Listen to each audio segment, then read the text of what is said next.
ang mga kwento ng pag-ibig, kwento ng buhay at kwento ng pag-asa dito sa Barangay Love Stories. Love Stories.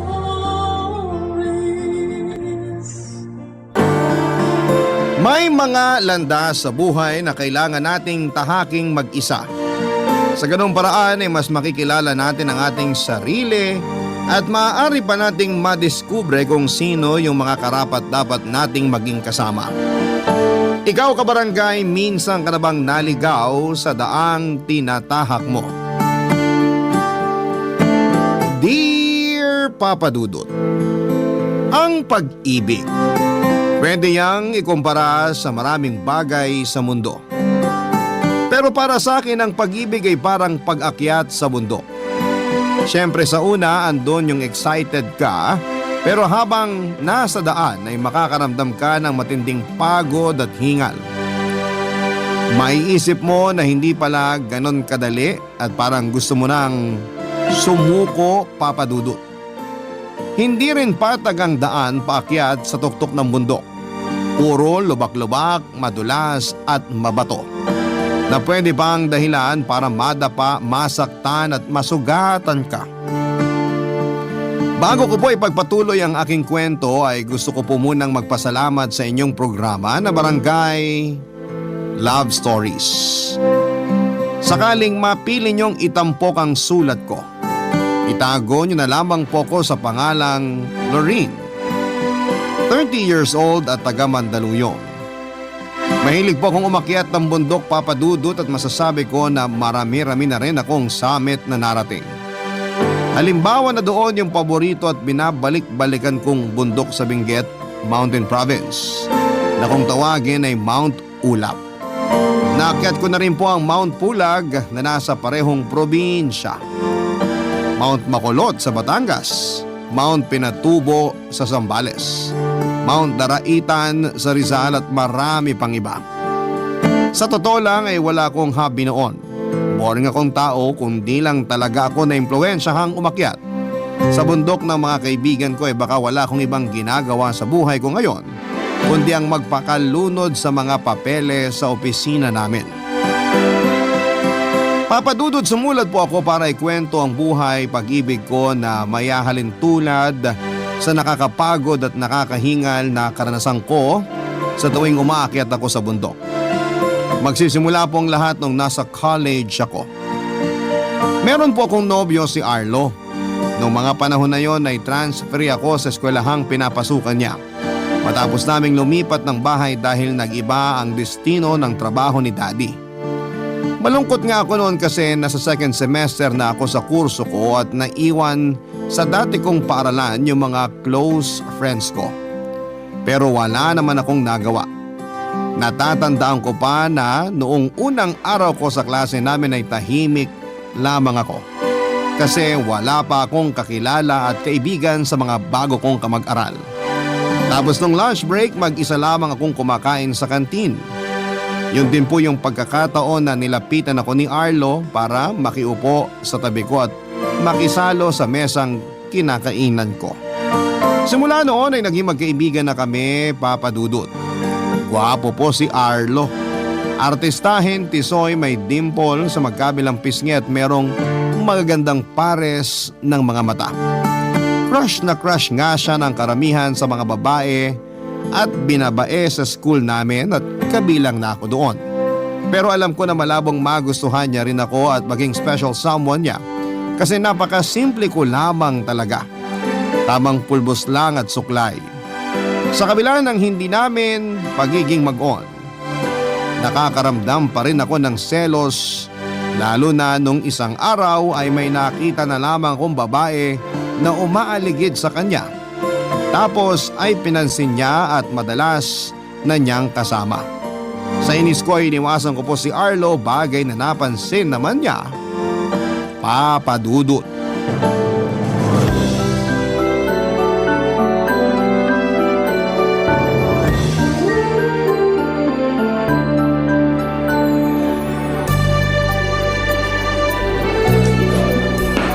Lorene! Sandali! Lakad lang, Lorraine. Lorraine, Huwag mong teka lang. lilingunin ng lalaking yun. Uy, Loren! Buti naabutan kita. Ang bilis mo maglakad eh. Ano ba yan, Arlo? Ano ba yun, Arlo? Tama ba yung ginagawa mo, ha? Alin ba? Yung pag-iwas mo sa akin. Akala mo di ko napapansin na ilang araw mo na ako iniiwasan, ha? Baka nag-i-imagine ka lang. Hindi kita iniiwasan, no? Pinagsasabi mo. Eh anong tawag mo dun? Nung isang araw, imbis na dumaan ka sa tapat ng room namin para sana sabay tayong pumunta sa kantin, umiwas ka. Dumaan ka dun sa likod. Mas napalayo ka pa tuloy. At least nakapag-exercise ako. Medyo kailangan ko na rin kasi magpapawis. Loren, may problema ba tayo? Siyempre, wala. Bakit naman tayo magkakaproblema? Hindi ko alam, kaya nga ako nagtatanong eh. Kasi kung meron man, sabihin mo sa akin para mapag-usapan natin. At kung may nagawa man akong mali, itatama ako para di ka na magalit sa akin. Una, hindi ako galit. Ikalawa, wala tayong dapat pag-usapan, Arlo. Kung gusto mo, dun ka na lang sa babae mo makipagkwentuhan. Kasi 'di ba? Mas mukha siya masarap kasama kaysa sa akin. Ha? Sinong babae ba yun? Yung lagi mo ngang kasama. Yung kasabay mo pumasok tapos umuwi nung nakaraang araw. Ah, si Mirasol. Kahit ano pang pangalan niya, dun ka na. Loren naman. Huwag mo akong maganyan-ganyan ah. At huwag mo na rin subukang itanggi kasi nakikita ko kayong lagi magkasama. Kulang na lang buntutan ka niya hanggang sa klase mo. Ganun na ba kayo ka-close? Tapos kumakatawa ka pa sa mga kwento niya, kita ko pang ngala-ngala mo. Ha! Diyan ka na. Uy, teka, huwag kang umalis. At bakit? May klase pa ako. Pag ako na-late sa klase ko, isusumbong kita sa prof ko. 5 minuto. Ano? 5 minuto ka ako. Bigyan mo lang ako ng 5 minuto para makapagpaliwanag. Bakit ko naman gagawin yon? Gusto ko lang linisin pangalan ko sa'yo. Kasi baka kung ano-ano na yung tumatakbo dyan sa isip mo tungkol sa amin ni Ate Mirasol eh. Ate? Kita mo na? Gulat ka no? Nauubos yung 5 minuto mo. Pinsan ko si Ate Mirasol. Pinsan? Oo, close kong pinsan yun. Kahit nung mga bata pa, malapit na talaga kami. Kaso nilipat siya ng school nung nag-high school siya, kaya nagkahiwalay kami. Pero ngayon, nag-transfer si Ate Mirasol sa university natin para ipagpatuloy yung pag-aaral niya. Yun nga lang, nauna na ako sa kanya na 1 taon kasi first year college pa lang siya. Kaya ba kayo lagi magkasama kasi ginagala mo siya sa eskwelahan natin? Oo, hindi niya pa kasi kabisado eh. Hindi pala dapat engineering kurso mo? Dapat tourism? Hindi pa rin ba tayo bati? Ano tayo mga bata? Tanong ko sagutin mo. Okay na ba tayo? Okay naman tayo. Hindi ka na nagsiselos? Ha? Hindi ah. Bakit naman ako magsaselos? Feeling ko lang kasi nga iniiwasan mo ako. Akala mo siguro type ko si Ate Mirasol no? Nun yon, bago ko pa malaman magpinsan kayo. Aray naman. Inisip mo talaga na magkakagusto ako sa kanya kung hindi ko siya pinsan? Oo, kasi babaero ka. Tsaka dami kaya nagkakandara pa sa yung mga babae at binabae. Hindi mo ba napapansin? Kulang na lang humaba mga leeg nila kakasunod saan ka man pumunta. Ay, kaloka. Minsan nakakainis. Kasi pag magkasama tayo, pakiramdam ko, maraming mata yung nagbabantay sa mga kilos ko. Wala tayong magagawa. Gwapings tong kaibigan mo eh. Wala naman akong planong gawin. Tsaka hangin mo rin talaga, no? Sige ka, pakatamaan ka ng kidlat. Grabe ka naman. Aalis na ako. Tapos na ang 5 minuto mo. Sandali. May sasabihin pa ako. Ano ba kasi yun? Dalian mo, malilate na ako. Gusto kita, Loren. Huwag mo nga akong pinaglololo ko. Nakakapikon ka na ah. Teka, huminahon ka muna kasi. Tsaka hindi kita niloloko. Mukha lang ako maloko pero seryoso ako sa nararamdaman ko sa'yo. Gusto ko itang ligawan, Loren. Hindi papayag si Daddy. Kakausapin ko daddy mo. Pupunta ako sa bahay niyo para formal na ipagpaalam sa mga magulang mo na gusto ko itang ligawan. Please, Loren. Pumayag ka na. Seryoso ako. Gustong gusto talaga kita. Si Arlo po ang unang lalaki na nagpakita sa akin ng interes na ligawan ako, Papa Dudut. Kaya magkahalong kaba at excitement ang namayani sa akin ng mga panahon na yon. Tapos nagulat na lamang ako nung isang araw ay tinutuon niya ang minsan niyang sinabi na pupuntahan ako sa bahay namin para ipagpaalam sa parents ko ang panliligaw niya. Hinarap niya po sina daddy at mommy at sinserong sinabi sa kanila na gusto niyang hingin ang kanilang permiso. Kaya lang ay hindi po pumayag si Daddy na maging kami habang nag-aaral pa kaming pareho. Bagay na nirespeto ni Arlo kaya nagustuhan siya ng mga magulang ko. Mabilis na nagdaan ang mga araw, linggo, buwan at taon. Consistent po si Arlo sa panliligaw niya sa akin kahit na wala siyang tsansa na sagutin ko dahil hindi pa kami graduate. Pero hindi na po ako noon makapaghintay, Papa Dudut, dahil hulog na ako kay Arlo. Bukod doon ay nababanggit din ng mga kaibigan ko na baka pag pinatagal ko pa ang pagsagot kay Arlo ay mag-iba ang ihip ng hangin. Magkagusto siya sa iba at ayaw ko pong mangyari yon, kaya naman sinuway ko ang bini ni Daddy matapos kong ibigay kay Arlo ang matamis kong oo. Hindi nagtagal ay naging kami pero nilihim po namin yon sa lahat lalo na sa parents ko. Nung nakapagtapos na kami sa pag-aaral ay si Arlo sa kurso niyang engineering at ako naman ay accountancy, at nung nagkaroon na rin kami ng maayos na trabaho at karera ay saka lang namin inamin kina Mami at Daddy ang lahat.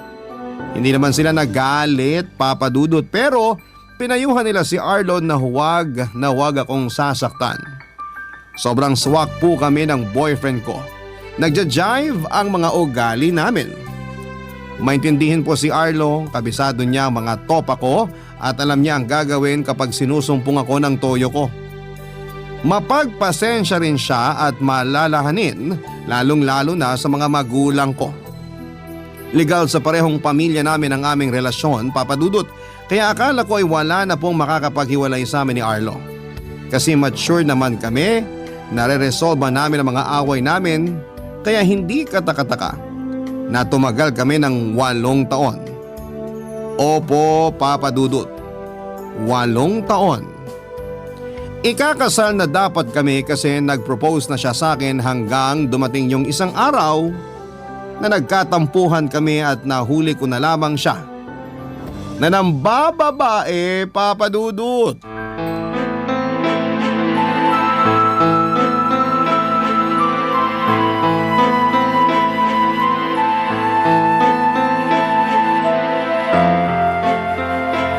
Kaya naman pala hindi mo sinasagot cellphone mo. May iba ka palang pinagkakaabalahan. Lorin, pwede ba? Huminahon ka lang. Mamaya may magreklamong unit dahil sa ingay mo eh. Wala akong pakialam. Magagalit ako hanggat gusto ko kasi may karapatan ako. Demonyo ka, Arlo! Pinagkatiwalaan kita pero sino yung babaeng nahuli ko na kinakama mo? Wala lang kasi… Parang tanga naman, Lorin, no? Bakit mo ako sinampal? Tinatanong mo pa talaga, ha? Kung tutuusin, kulang pa yan dahil gigil na gigil ako sa'yo. Kung hindi mo lang pinaalis yung malanding babaeng kasama mo kanina, baka sabay ko na kayong binalata ng buhay. Yan! Yang ganyang ugali mo talaga yung ayaw ko. Pinalaki ka bang ganyan ng mami mo? Hindi naman, di ba? Saan ba nakuha yung ugaling kanal mo?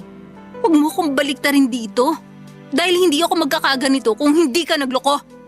Wala lang pala yung babaeng yun, ha? Pero kinama mo na siya. Diyan pa sa kama kung saan may nangyayari sa ating damuho ka. Ay, sorry na, okay? Natukso lang ako. Anong klaseng katwiran yan? Alam ko na mali, pero natukso ako eh. Hindi ko napigilan yung init ng katawan ko. Pero maniwala ka, wala lang yung babaeng yun. Nakilala ko lang siya sa bar, tapos… Hindi ka ba titigil sa kakasampal sa akin, Loren? Nakakarami ka na ha? Kapal ng mukha mong ulupong ka. Tumigil ka na ha? Hindi ka na nakakatuwa. Sa palagi mo bakit ko ginawa yan sa'yo? Sige, sabihin mo! Nagsorry na nga ako, di ba? Akala mo ba malilinis ang sorry mo yung kababuyan mo na nakita ko pa talaga, Arlo? Sige, sagutin mo! Hindi, pero… Talagang hindi na. Kasi paano pa ako makikisama sa katulad mong taksil? Paano pa ako tatabi sa'yo sa kama? Alam ko meron kang ibang babae na ginagalaw. Kakadiri ka! Sigurado ako na hindi lang to yung unang beses na may nangyari sa inyong dalawa. Kita mo na! Tama akong lintik ka! Ang kapal ng mukha mo! Aray! Baboy Tama ka! na, Loren! Ano ba? Nasasaktan na ako! Pag di ako nakapagbigil sa'yo, baka… Sasaktan mo ko? Subukan mo lang, ipapapulis kita! Buisit, para kang bata. Pwede ba pag-usapan natin to ng maayos? Hindi mo kailangan magalit ng ganyan. Bakit? Sino bang hindi nagkakamali? May tao bang perpekto? Wala. Pero hindi lahat ng tao taksil at baboy na katulad mo. Lori naman, ikakasal na tayo. Ayusin natin to. Baliw ka na kung iniisip mo magpapakasal ako sa'yo. Please, Loren, wag mo naman gawin to. May simbahan na, may reception na. Nakapagpatahi na rin tayo ng pangarap mong damit pang kasal. Marami na tayong nagastos. Handa na lahat, Loren. Hindi na tayo pwedeng umatras. Handa na nga. Pero ako yung hindi na handa magpakasal sa'yo. Wala akong pakialam sa mga nagastos natin kasi pera lang yan. Kikitain ko pa yan ulit. Pero yung pumayag na lumakad sa altar at matali sa'yo, yung tawagin ko yung sarili ko na asawa mo at dalihin yung apelyido mo, yun naman yung hindi ko matatanggap, Arlo. Kung para sa'yo, mababaw lang yung dahilan kung bakit ako nagkakaganito. Pwes para sabihin ko sa'yo, mali ka. Mali ka kasi malaking kasalanan na yung ginawa mo. Hindi pa man tayo kinakasal. Kaya paano ko pa mangangako sa harap ng Diyos na magiging tapat sa pagsasama natin kung ngayon pa lang nagkasala ka na? At kahit na nagsorry ka, kahit ano pang mga dahilan mo, natukso ka o ano, naging mahina ka pa rin. Hindi mo na ako iniisip.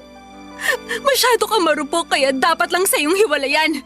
Bakit parang sa tono mo ako lang ang sinisisi mo? Parang ako lang ang may kasalanan dito. May kasalanan ka rin naman sa nangyari. Masyado mo kasing inatupag yung trabaho mo nitong nakaraan. Kaya akala ko wala lang ako sa'yo. Kaya umanap ka ng kalinga sa iba? Ganun ba yun? Oo! Pero nagsisisi na ako. Baliw ka na. Wala nang saysay ang pagsisisi mo dahil sinira mo na kung ano yung meron tayo. Paghiwalay na tayo, Arlo. Ano? Tapusin na natin lahat kasi wala na rin patutunguhan ng pagsasama nating to. Ayoko sa lahat yung iniiputan ako sa ulo. Kung gusto mo, ituloy niyo na lang ng babae mo yung milagrong ginagawa niyo. Wala na akong pakialam. Masunog sana kayo sa impyerno. Hiwalay na tayo! Ang sakit-sakit, Papa Dudut. Para akong mamamatay ng araw na yon. Sinong hindi magdaramdam ng husto kung yung lalaking mapapangasawa mo na sana ay aagawin sa iyo ng iba? Pero bukod sa matinding panghihinayang ko sa relasyon namin ni Arlo ay yung hustong galit at pagkamuhi ko sa kanya. Kaya pala pakiramdam ko ay nagbago, yun pala ay meron na siyang ibang pinagkakaabalahan. At ang kapal na mukha niyang ipangalandakan na nagkukulang ako sa kanya kaya humanap siya ng magpupuno noon sa katauhan ng ibang babae. Papadudot na karating po sa kalaman ng parents ko ang nangyari kaya naman maging sila ay labis na nagalit kay Arlo. Kulang na lamang ay sagurin siya ni Daddy dahil hindi raw tinupad ni Arlo ang usapan nila noon na huwag akong sasaktan. Alam kong nag-aalala lamang siya bilang tatay pero nakiusap po ako na sa amin na lamang yung rason ng paghihiwalay namin ni Arlo dahil ayoko magmukhang kaawa-awa sa mata ng iba naming kamag-anak. Yun bang meron akong kakulangan at diferensya kaya iniwan at pinagpalit ako sa iba ng boyfriend ko. Bukod doon ay ayoko rin na magalit sila ng gusto kay Arlo kasi naging mabait naman sa kanila yung ex-boyfriend ko. Lalo na nung minsan siyang nag-donate ng dugo sa pinsang kong na dengue. Resulta marami po sa kanilang nangihinayang sa relasyon namin ni Arlo noong nalaman nga nilang hiwalay na kami.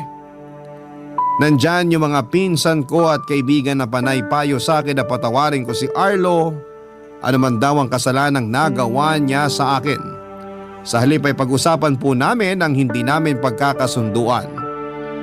Pero buo na po ang desisyon ko ng panahon na yon. Gustuhin ko mang patawarin si Arlo at kalimutan ang lahat ng mga nangyari pero gabi-gabi naman akong binabangungot ng pagtataksil niya sa akin, Papa Dudut. Ayokong habang buhay na pagsisihang nakisama ako sa kanya sa isang bubong kung pumayag po akong matuloy ang aming kasal. Barangay Love Stories. Barangay Love Stories. Kahit na abala ko sa trabaho, kahit na lunuring ko ang sarili ko sa pagpapaka-busy, ay meron at meron pa rin po talagang pagkakataon na dinadalaw ako ng matinding lungkot. Dahilan para mapahinto ako sa anumang ginagawa ko. Matutulala at maiiyak na lamang ako, Papa Dudut. Ganon naman talaga ang pinagdadaanan ng mga taong dumaranas ng heartbreak, hindi ba? Sino ba naman ang makaka-move on agad-agad sa 8 years? Tapos ikakasal na kayo in few months. Saka pa nagloko ang fiancé mo. Sa kabila ng lahat ay tinuring ko po na blessing in disguise ang bagay na yon dahil wala na akong kawala kay Arlo sakaling noon lang siya ng babae kung kailan nakatali na ako sa kanya. Kaya nga para mas malibang-libang ako ay pumayag akong sumama sa mga kaibigan ko nung minsang niyaya nila akong umakyat sa bundok. Masasabi kong masaya ang experience kong yon, lalo na nang makarating kami sa summit, Papa Dudut. Hindi po madaling umakyat sa bundok lalo na sa first timer na katulad ko. Pero iba ang pakiramdam kapag nakarating ka na sa summit. Sa katunayan ay hindi na maalis ang ngiti ko sa labi hanggang makababa kami at makauwi. Simula noon ay lagi na akong sumasama sa pag-akyat ng bundok ng mga kaibigan ko. Minsan kapag busy sila ay nagsosolo po ako. Bale nakikisama po ako sa mga grupo ng ibang tao na umaakyat sa bundok. Sa ganong gawain ay mas nakilala ko po ang sarili ko, Papa Dudut. Bukod doon ay lumawak ang mundo ko at marami akong naging kaibigan. Isa na po doon si Rico na namit ko nung unang beses akong namundok. Papa Dudut, nakasabay ko po sa trail si Rico. Bale, sinabayan niya ako sa paglalakad kasi napansin niya na ako lang daw yung walang kasama o kaibigan. Doon ko na nga sinabi na mag-isa lamang ako dahil kasama ng mga kaibigan ko ang mga jowa nila. Guwapo po si Rico, Papa Dudut. Matikas ang tindig, batak na batak ang muscles sa katawan dahil sa pag-akyat sa bundok. Moreno, may magagandang mga ngipin na gustong gusto kong titigan kapag ngumingiti siya. Mahaba din ang pilik mata ni Rico at ganoon din ang buhok niya na tinali na niya para hindi kumalat at sumaboy sa kanyang mukha. So matotal ay naging maayos po ang akyat namin at maging ang pagkakamping namin sa bundok. Sa katunayan, Papa Dudut ay nag-offer po si Rico na sa tent na lang niya ako magstay matapos akong pilitin ng mga magagaling kong kaibigan, Papa Dudut.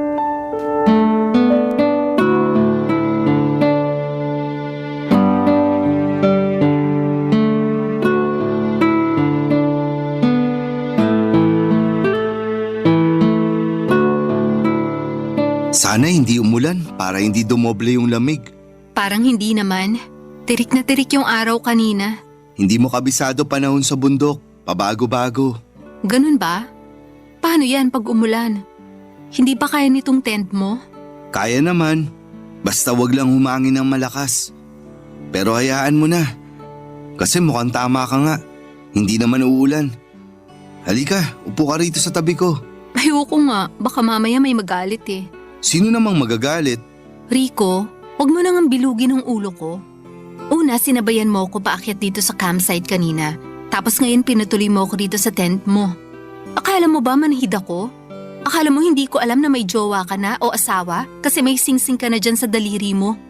Paano ko magalit sa'yo yon kahit na wala naman tayong ginagawang mali? Masyado ka naman nag-aalala, Lorin. Sinong hindi mag-aalala? Mamaya maging dahilan pa ako ng pag-aaway nyo. Or worst, awayin pa ako ng jowa o asawa mo. Ayoko ng gulo. Kaya nga ako sumama sa mga kaibigan ko mamundok kahit na hirap ako sa pag-akyat dito kasi gusto ko ng peace of mind. Maling-mali talaga na pumayag ako magstay dito sa tent mo porque wala akong dalang sarili ko at wala na akong espasyo dun sa tent ng mga kaibigan ko. Paalis na ako. Sa labas na lang ako kahit malamig. May jacket naman ako. Lori naman, huwag ka nang lumabas ng tent. Baka sipunin ka. Madali lang namang gamutin yung sipon kesa pasa sa mukha sakaling awayin ako ng jowa o asawa mo. Wala akong jowa o asawa, kaya pwede ka nang kumalma. Ha? Pinaglololoko mo ba ako? Hindi kaya, nagsasabi ako ng totoo. Eh bakit may suot kang singsing? Eto ba? Mahabang kwento. Makikinig ako. O sige, pero sana di ka antokin. Magkwento ka na lang kasi. Engagement ring namin ng girlfriend ko tong singsing na suot ko. Sinasabi ko na nga ba? May fiancé ka na, ikakasal ka na. Noon yun, pero iwalay na kami ngayon. Sinusuot ko lang tong singsing kasi nangihinayang ako sa sanay masayang kasal namin. Hindi ba mas masakit? Kasi may alaala ka pa rin ng nabigong pag-ibig nyo? Masakit, oo. Pero hinahayaan ko na lang sarili ko na maramdaman yung sakit na yun. Hanggang matanggap ko na hindi na talaga matutuloy yung kasal namin. Ay, 10 taon din kami, Lorin. Bago yun natapos sa isang iglap. Sorry, Rico. Hindi ko naman akalain na ganyan pala kabigat yung dinadala mo. Hindi mo naman kailangang mag-sorry. Wala ka naman ginawang mali. Saka choice ko naman na suotin pa rin tong singsing namin. Kasi hanggang ngayon mahal ko pa rin siya. Hihintayin ko na lang magsawa tong puso ko. Alam ko pag nangyari yun, nakalimutan ko na siya. Hindi pala tayo nagkakalayo ng pinagdaanan. Yun din ba ang dahilan kaya umaakit ka sa bundok? Ako kasi oo eh. Sawa na ako magmukmuk sa bahay at sa opisina namin. Kaya pumayag akong sumama sa mga kaibigan ko papunta rito. Tama ka, yun din dahilan ko. Pero alam mo ba na dati sabay kaming umaakit sa bundok ng ex-girlfriend ko? Mas masakit na mag-isa ka na lang ngayon. Nung una, aminado akong nahihirapan ako. Pero habang tumatagal, mas nakikilala kong sarili ko. Nasabi ko na lang na kaya ko palang makarating sa tuktok kahit hindi siya kasama. Congratulations. Senyales yan na nakaka-move on ka na. Pero pwede ko ba malaman ang rason ng hiwalayan nyo? Pinagpalit niya ako sa iba. Pero bago yun, akala ko trabaho at pangarap lang niya yung kakumpetensya ko sa kanya. Sa loob ng 10 taon naming magkarelasyon, maraming bagay na gustong matupad ang ex-girlfriend ko. Isa na dun yung makapagtrabaho siya sa abroad at mag-migrate. Siyempre, sinuportahan ko siya sa pangarap niyang yun. Kahit 2 beses na niyang nireject ang proposal ko. Mahal ko kaya inunawa ko. Umalis siya sa Pilipinas matapos siyang makatanggap ng job offer para makapagturo sa isang university sa Florida. Pero napansin ko na lang na kapag mas inuunawa mo pala ng gusto yung tao at yung mga rason nila, mas nagiging daan yon para abusuin ka nila. Di ko alam na may nakilala na pala siyang ibang lalaki dun, Amerikano. Tapos naging sila bago siya nakipaghiwalay sa akin sa cellphone. Huling balita ko, kinasal na sila at pinoproseso na yung papeles niya para maging US citizen. Grabe, hindi ako makapaniwala. Nagawa sa'yo yun ng ex-girlfriend mo? Oo, para sa pangarap niya. Ayaw niya kasing bumuo kami ng pamilya rito sa Pilipinas. Pero hindi naman ganun kadali yung gusto niyang mag-migrate kami dahil nandito yung negosyo ko eh. May plano naman ako pero sana binigyan niya pa ako ng panahon. Kawalan niya kasi sinayang ka niya, Rico. 10 taon. Grabe. 2 taon lang ang lamang sa amin ng ex-boyfriend ko na nagtaksil naman sa akin. Pareho pala tayong sawing palad. Malas sa pag-ibig. Hindi naman siguro. Maling tao lang yung minahal natin. Alam mo ako, kahit paano nakakausad na rin. Pinagpapasa Diyos ko na lang ang lahat. Basta mag-focus ako sa paghilom ng puso ko at sa sarili ko. Hindi ko na masyadong iniisip yung pananakit sa akin ng ex ko. Kasi alam ko sa sarili ko kawalan niya yung paghihiwalay namin. Yun na lang din ang isipin mo, Rico. Kawalan ng ex-girlfriend mo yung paghihiwalay niyo kasi sinayang ka niya. Sana hindi sila karmahin sa ginawa nila sa atin. Gusto ko na lang maging masaya tayo. Yan din naman ang gusto ko. Pero sana, ganun lang din sila kadaling kalimutan. Simula noon, pag hindi ako nagsosolo sa pag-akyat ng bundok ay si Rico na po ang kasakasama ko, Papa Dudut. Marami po akong natutunan sa kanya lalong-lalo na sa mga teknik kung paano mas mapapadali ang pag-akyat namin at mas magiging ligtas at maingat. Wala po talaga akong masabi sa galing at talino ni Rico, bukod doon ay komedyante rin siya kung minsan. Kaya nga laking pangihinayang ko rin na hindi sila nagkatuluyan ng girlfriend niya noon. Pero thankful ako kasi hindi siya napunta sa maling babae. Kung tutuusin ay pareho kami ng kapalaran ni Rico pagdating sa pag-ibig. Sawing palad kumbaga. Kaya siguro kami pinagtagpo ng tadhana para meron kaming isa't isa na mapaglalabasan ng sama ng loob at hinanakit sa mundo. Hindi nagtagal ay umamin po si Rico na nagugustuhan na niya ako. Tapos nagpaalam siya sa akin na kung pwede raw bang manligaw siya. Bagay na hindi ko na tinanggihan pa. Sa totoo lang, hindi mahirap mahalin ang katulad ni Rico at mahigit 1 taon na rin naman simula nang maghiwalay kami ni Arlo. Kaya ang sabi ko sa sarili ko ay baka panahon na para bigyan ko ng tsansa yung puso ko na magmahal ulit. At yun nga ay sa katauhan ni Rico Papadudut. Businessman po siya at kapag hindi kami umakyat sa bundok ay madalas naman kaming nagdi-date. Kay Rico ko po nahanap yung lalaki na palagi nandyan sa tabi ko sa isang tawag ko lamang. Kaya nga sa pagkaraan ng 2 buwang panliligaw niya sa akin ay sinagot ko na si Rico at naging boyfriend ko na siya, Papadudut. Tumagal po ng 5 buwan ng relasyon namin hanggang isang araw. Meron pong bagay na ginawa si Rico na hindi ko po lubos na inaasahan.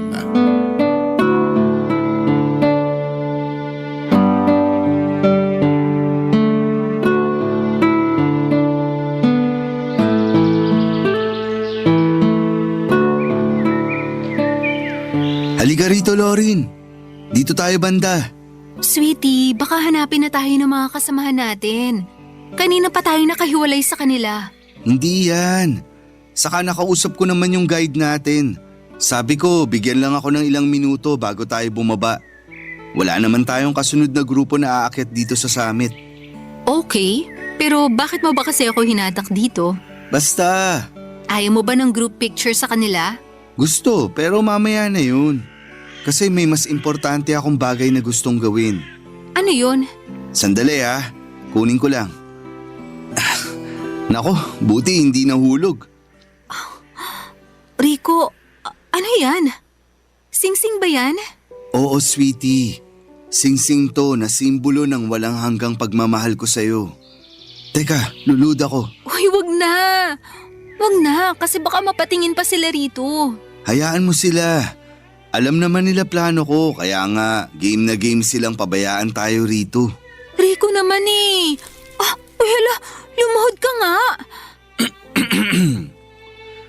Lorin, alam ko hindi pa nagtatagal simula na magkakilala tayo. At halos 5 buwan pa lang nang sagutin mo ako para maging boyfriend mo. Pero sana sa iksing panahon na yon, naiparamdam ko sa iyo yung pagmamahal ko. Alam mo naman na wala akong ibang gusto kundi yung makasal sa'yo. Bumuo ng sarili nating pamilya at makasama ka hanggang pagtanda natin, di ba? Oo, alam ko yun. Lagi-lagi mo ba namang sinasabi? Malamang hindi ko yun makakalimutan. At hindi na ako makapaghintay na tuparin yun. Kaya nga lumulud ako ngayon sa harap mo para hingin yung kamay mo at pumayag kang makasal sa akin. Will you marry me, Lorin? Yes, Rico. I will marry you. Pumapayag ako makasal sa'yo. Talaga? Yes! Yuhu! Huwag ka nang sumigaw. Nakatingin sila sa atin, no? Ayos lang yan, sweetie. Pero teka, akin na yung kamay mo. Isusuot ko sa daliri mo tong sing-sing. Ayan, bagay na bagay sa'yo. Tumayo ka na nga muna dyan. Oo. Nagustuhan mo ba yung sing-sing? Oo naman. Napakaganda naman ang sing-sing na to. Thank you, Rico. Thank you saan? Kasi dumating ka sa buhay ko. Kasi minahal mo ko at naging boyfriend kita. Walang kaso kahit hindi pa nagtatagal simula nang magkakilala tayo at naging mag-on. Kasi sa puso ko, siguradong sigurado na ako na ikaw yung gusto kong pakasalan para makasama habang buhay. Thank you sa lahat-lahat. Ako yung dapat mag-thank you sa'yo. Kasi tinuruan mo ako paano magmahal ulit. Akala ko nun, hindi ko na kaya kasi nga nakatali pa rin ako sa anino ng ex-girlfriend ko. Pero tinulungan mo ako makawala sa pagkakatali kong yun sa kanya. Hindi lang ikaw yung thankful kasi nagkakilala tayo. Siguro nga tinadhana na magtagpo tayo kasi pareho tayong iniwan ng mga mahal natin. Pero hindi ibig sabihin mananatili na tayong nakalugmok sa lugar kung saan nila tayo iniwan. Ngayon, masaya tayong aalis at uusad ng magkahawak kamay. Alam ko na masasaya ako sa'yo. Kasi ikaw yung nagparamdam sa akin na kamahal-mahal ako. Kahit na sa mga panahong pakiramdam ko, hindi. Sinong may sabi sa'yong hindi? Kamahal-mahal ka, Lorin. At mahal na mahal kita. Mahal na mahal din kita. Hindi na ako makapaghintay na makasal sa'yo. Salamat kasi ginawa mo akong pinakamasayang lalaki sa buong mundo. Walang anuman. Deserve mo naman kasi maging masaya. Pagkatapos ng sakit at lungkot na pinagdaanan mo. At happy ako. Kasi ako yung rason bakit ka nakangiti ngayon. Ikaw din naman, nasaktan at nalungkot. Kaya deserve mo rin ang happy ending. At yun ay sa piling ko, Lorin. Pangako, hindi kita sasaktan. Araw-gabi kong ipaparamdam sa'yo kung gaano kita kamahal. Hindi man ako perpektong lalaki pero pagsisikapan ko na maging karapat-dapat sa'yo. Kahit nakasal na tayo at hanggang sa pareho na tayong uugod-ugod. Uy, sobra naman yung uugod-ugod.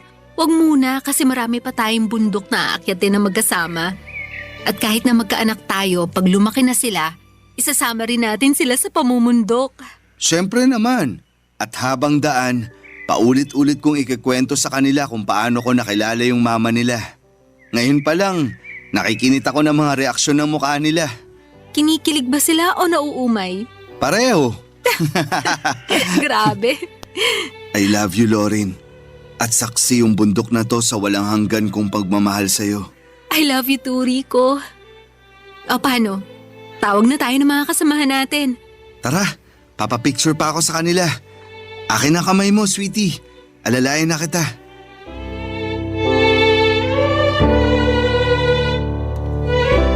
Mahal ko po si Rico, Papa Dudut, at walang duda yon.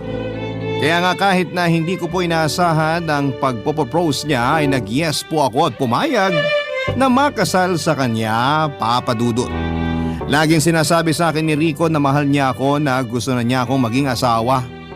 Sa totoo lang ay wala naman po yung kaso. Dahil alam ko na pareho na kaming handa na bumuo ng sarili naming pamilya. Kaya nga muli ay nakaramdam ako ng pananabik na sa wakas ay matutuloy na ang kasal na matagal ko nang inaasam noon kay Arlo. Kaya lang kung kailan naman maayos na ang lahat sa amin ni Rico ay saka po biglang naglaro ang kapalaran, Papa Dudut. Yon ay matapos bumalik ni Arlo sa buhay ko. Isang gabi ay nagpakita na lamang siya sa condo unit ko at nagmamakaawa na balikan ko, Papa Dudut. Siyempre hindi ako pumayag at sinumbat ko sa kanyang lahat-lahat ng masasakit at masasama niyang ginawa sa akin noon. Naminahal ko siya tapos ay pinagpalit lamang niya ako sa taong walang kwenta. Sisirin po si Arlo ng panahon na yon na kumuha ng lakas ng loob sa alak para makipagkita sa akin. Opo, Papa Dudut. Bahagya siyang nakainom kaya hindi na niya napigilan ang tinding emosyon na nararamdaman niya. Nagmanikluhod siya sa harapan ko, ang ex-boyfriend ko, at nagsumamo na patawarin ko siya. Tatawag na sana ako noon ng guard kaso bigla po niya akong hinalikan sa labi ko dahilan para manumbalik sa akin ang lahat-lahat ng matatamis naming pinagsamahan. Tapos aaminin ko po sa inyo na naging mahina ako dahil nagustuhan ko ang halik niya. At pumayag akong may mangyari sa amin ng gabing yon. Barangay Love Stories. Barangay Love Stories. Pinalis ko po si Arlo sa condo unit ko kinabukasan at sinabi sa kanya na malaking pagkakamali na may nangyari sa aming dalawa. Tinanong ulit ako ni Arlo kung mahal ko pa raw ba siya at kung may tsansa na magkabalikan kami.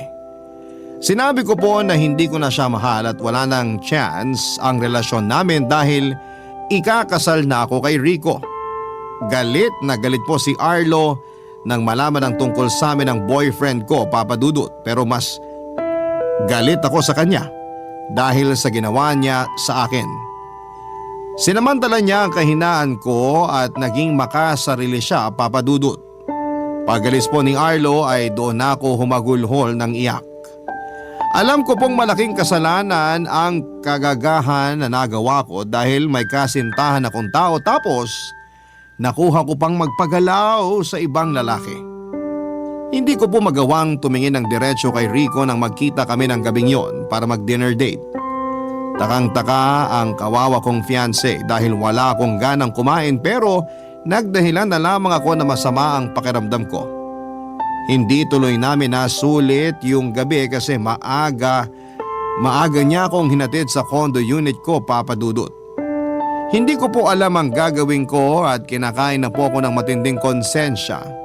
Ang bait-bait sa akin ni Rico tapos tinarantado ko po siya. Kung sa akin niya gagawin yon ay siguradong hindi ko siya mapapatawad. At mas nadagdagan pa po ang takot sa dibdib ko nang mag-positive po ang pregnancy test kit matapos kong makaramdam ng senyales ng pagbubuntis, Papa Dudut.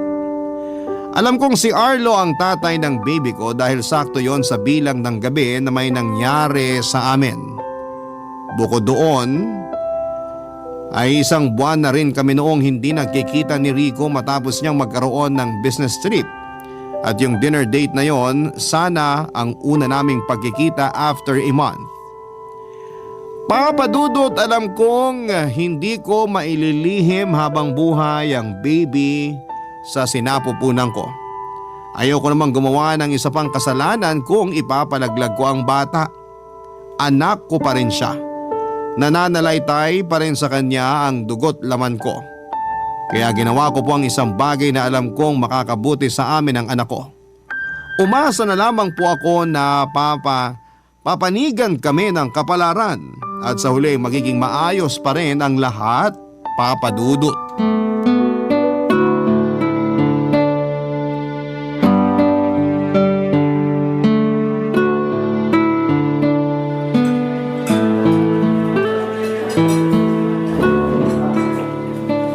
Sure ka bang okay ka na, sweetie?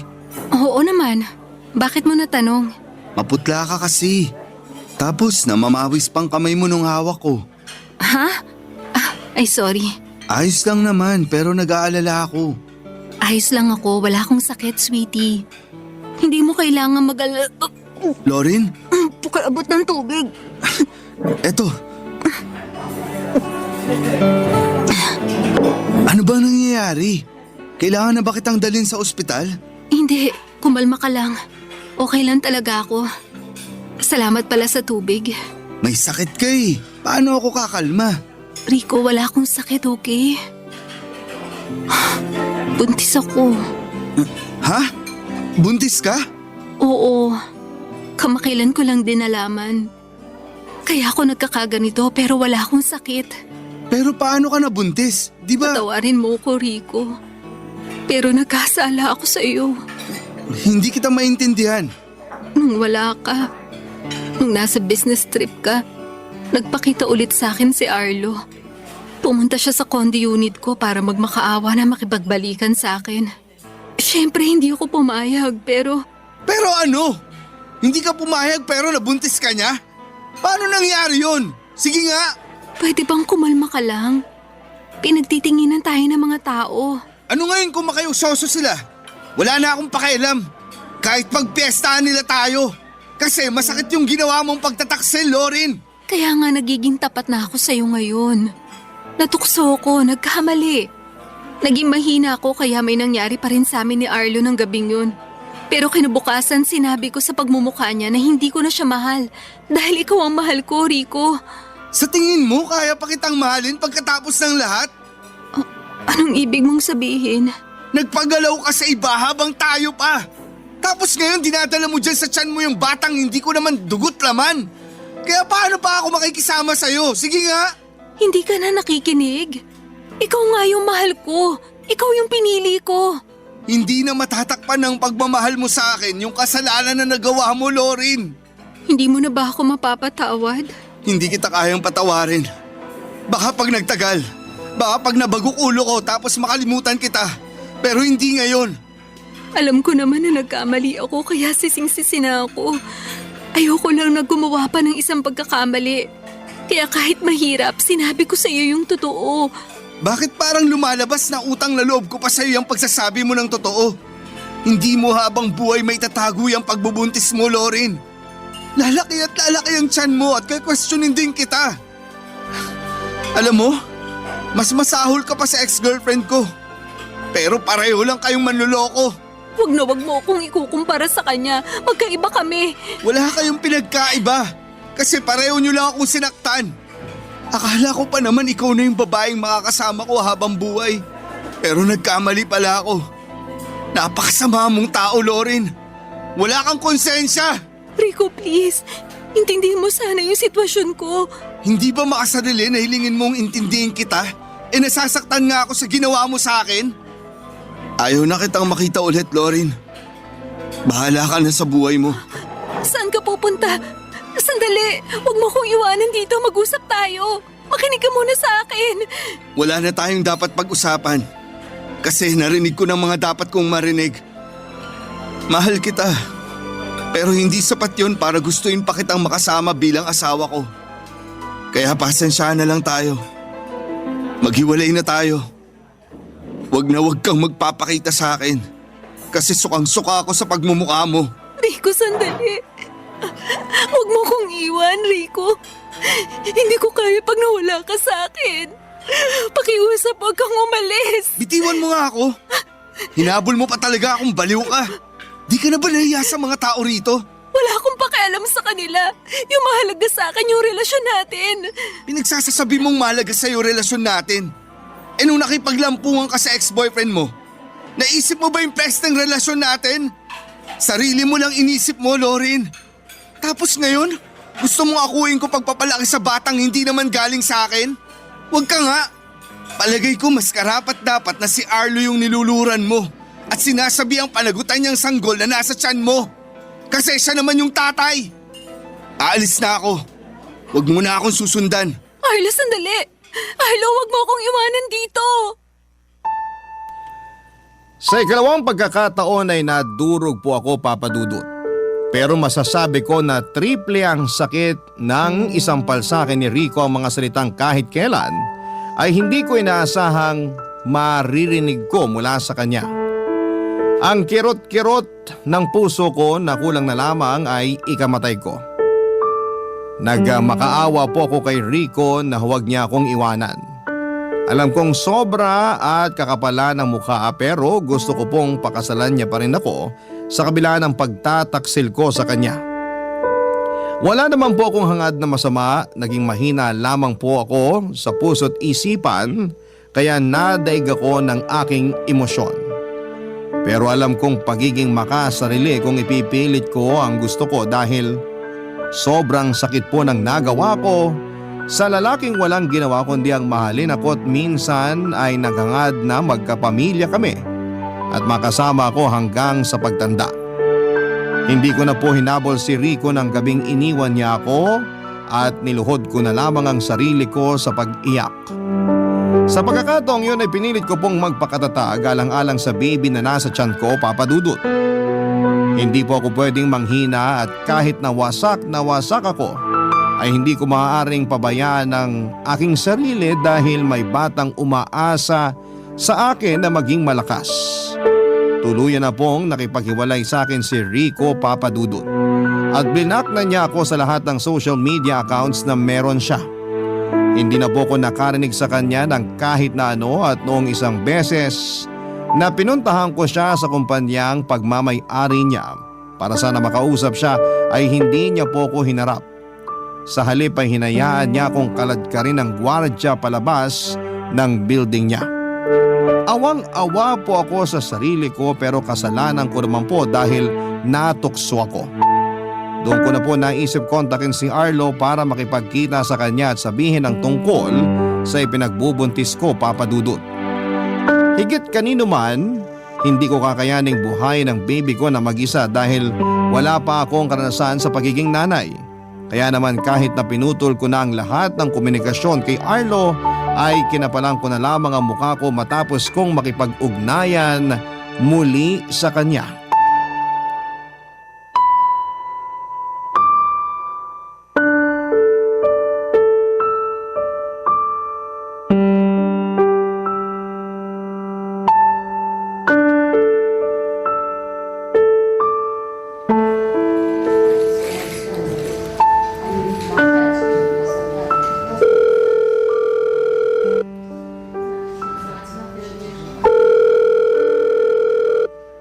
Arlo, sagutin mo na ang phone. Kailangan kita. Hello? Arlo? O Lorin, napatawag ka. Arlo, nandito ako ngayon sa ospital. Anong ginagawa mo dyan? Nagpa-check up ako. Mamaya ko na ipapaliwanag pag nagkita tayo. Eh naku, paano ba yan? Hindi ako pwede ngayon eh. Ha? Arlo naman. Anong Arlo naman ka dyan? Wala ka bang sasakyan? Mag-taxi ka. O kaya magpasundo ka dun sa jowa mo o kaya sa daddy mo. Hindi yung ako yung inuobliga mong puntahan ka dyan. Matapos mo akong i-block tapos ngayon tatawag-tawag ka. Pasensya ka na, hindi ko naman sinasadya. Alin sa mga masasakit na sinabi mo sa akin noon yung hindi mo sinasadya? Pinalayas mo pa nga ako sa kondo mo, di ba? Tapos ngayon dadramahan mo ako ng ganyan. Kaya nga humihingi ako ng paumanhin. Nabigla lang ako noon. Puntahan mo na ako rito, sige na. Wala akong dalang sasakyan. Nag-taxi lang ako papunta rito. Tsaka gusto rin kasi kita makausap. Ano pa bang pag-uusapan natin eh? Parang nasabi mo na lahat. Arlo, please naman. Alam mo, kanina ka pa eh. Kung sabihin mo na lang kasi ngayon sa tawag na to yung dapat mong sabihin. Bakit kasi gusto mo pa magpakita eh? Busy nga ako ngayon. O ano? Di ka na magsasalita? Bababaan kita. Buntis ako. O edi congratulations! O ano gusto mong gawin ko ngayon? Umatin ako sa binyag ng anak nyo ng asawa mo? Yung ba sana yung sasabihin mo sa akin kaya ka tumawag? Hindi si Rico yung ama ng baby ko, kundi ikaw. Prank ba yan? Kasi kung oo, tigil-tigilan mo ako, Lorin ha. Hindi ako natutuwa. Hindi to prank. Hindi kita niloloko kasi totoong sinasabi ko. Tsaka hiwalay na kami ni Rico. Ano? Binida mo lang sa akin nung naikakasal na kayo ah. Oo. Pero nung nalaman niya na pinuntahan mo ko nun sa kondo ko at may nangyari sa atin, tapos nabuntis mo ko, bigla na lang siyang umatras at nakipaghiwalay sa akin. Wala pala yung boyfriend mo eh. Mahina. Tigilan mo na nga yung pang-iinsulto mo kay Rico. Wala namang ginagawa sa iyo yung tao. Asar lang ako sa kulukoy na yon. Kasi kung ibida mo sa pagmumukha ko, parang akala mo sinong perpekto eh. O tapos ano? Iniwan ka rin pala ngayon. Kaya nga kailangan kita. Kailangan ka ng anak natin. Palagay mo maniniwala ako na anak ko nga yung nasa tiyan mo? Ano bang pinagsasasabi mo? Baka mamaya hindi sa akin yan eh. Baka dun yan sa Rico na yun. Tapos gawa-gawa mo lang na iniwang ka niya ng dahil sa akin kaya kayo naghiwalay. Baka gusto mo lang na ipaako sa akin yung pagiging tatay dyan sa batang yan na hindi naman ako sigurado kung akin nga talaga. Naririnig mo bang sinasabi mo? Oo, naririnig ko. Palagay mo sa akin, bingi. Kung ganun hindi ka ba kinikilabutan? Anak mo yung baby na nasa tiyan ko, ikaw yung tatay. Sigurado ako doon kaya bakit ganyan ka magsalita?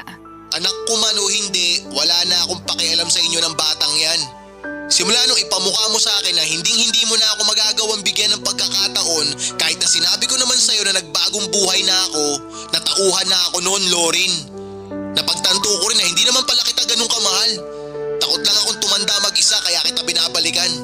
Pero ngayon mas masaya na ako sa buhay ko. Yun bang wala akong ibang iniisip na kung ano at kung sino? Napakasama mong tao. Paano mo nasasabi lahat ng yan? Kahit wag na ako, kahit yung anak mo na lang panagutan mo. Hindi nga ako sigurado kung akin yan. Kung hindi yan kay Rico, baka naman sa ibang lalaki yan. Napakabastos mong hayop ka. Ni hindi mo na ako nirespeto. Bakit? Dapat ka bang irespeto? Patakot ka sa karma dahil sa ginawa mong to sa akin. Kung alam ko lang na ikaw yung magiging rason para ako maging miserable, sana nun pa lang hindi na kita hinayaang kausapin ako. Hindi na ako pumayag na manligaw ka at hindi na kita sinagot pa. Tumigil ka na nga. nagsasalita ka, akala mo hindi kita napasaya nung nakalipas na 8 taon ah. Pinasaya mo nga ako. Pero kapalit nun, yung mas matinding sakit na kagagawan mo. Tumigil ka na. Dahil mong drama. Hindi ko pa rin nakakauwi niyang batang nasa tiyan mo. Ayoko pa magkaanak. Kaya ikaw na lang bahala sa batang yan. Total, ikaw naman may gusto dyan. Palaki mo. Bigay mo sa mga magulang mo. Paampun mo, ipalaglag mo, wala akong pakialam. Basta wag mo na ako ulit idadamay dyan. Ayoko na magkaroon ng kahit na anong ugnayan sa'yo. Sige na, busy ako. Bababa ako na to. Arlo? Arlo, sagutin mo ang tawag ko. Lintik ka.